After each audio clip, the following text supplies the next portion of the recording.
Good morning, good morning. Dito po ako ngayon sa Itoktok ng Bundok. Kung saan is meron ditong mga nakatira. So meron silang mga taniman dito kapag umuulan. Yan, ang ganda nilang tingnan. Basta nasa bukid ka, marunong ka lang magtanim, hindi ka na mauubusan ng maiuulam. Gaya nito, meron siyang mga talong. Ayan o.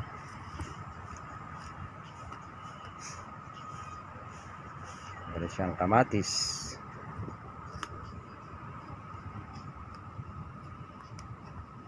Ayan o, kamatis. Meron din siyang mga sili.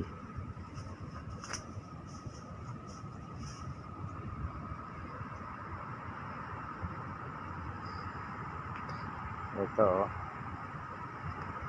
kamatis. Dahil bunga ng sili oh.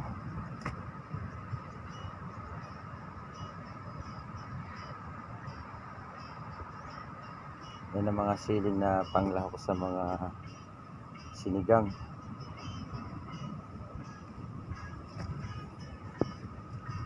At nagtayo sila ng isang maliit na kubo dito, kung saan sila natutulog kapag kagabi. Simple lang ang buhay dito, napakasarap ng buhay. Wala silang kuryente, so ginagamit lang nila is yung gas.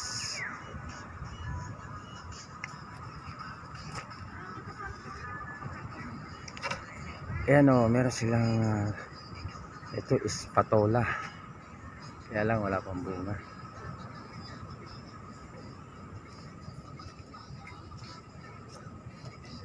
Meron din silang mais, saka mga talbos ng kamote. Ano saging ito, man? Ang liit ano. Pero ano yung lalaki din yan? Ito mga saging dito. Dito sa baba mga kalabasa, mani. Siya si Manong yung may-ari ng ng kubo na to. Bali anong pinagkakaano nyo dito? Uling? Uling lang po. Saka Yun lang. Pagka malin pananim kag manglinis. So okay naman dito kahit na walang kuryente. Okay na. Then, Yeah. okay naman pala dito kahit na walang kuryente, at least. Tahimik. Oh, di ba? Walang gulo. Walang gulo, tahimik. Mas masarap ang buhay dito, no? Ayan, oh. Ayan. Ano yung mga anak mo na? May mga asawa na rin yung iba.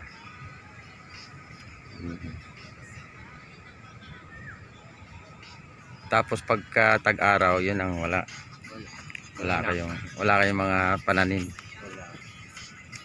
Tuwing tag-ulan lang.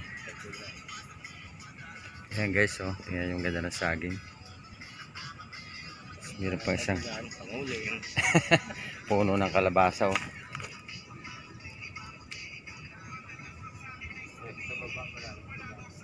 Saan? Ayan, oh, napakaganda ng lugar dito, oh. Diba? Kung gusto mo ng simpleng buhay, dito ka lang manirahan sa lugar na to, at sure mawawala lahat ng problema mo sa buhay. Nakakalis ng stress. Si Kuya, oh, dito lang siya. Ang pinagkikitaan lang niya dito yung paggawa ng uling, charcoal kung tawagin. So sa Monday mag-start siyang magano ng uling. So sasamahan natin siya, abangan niyo yan.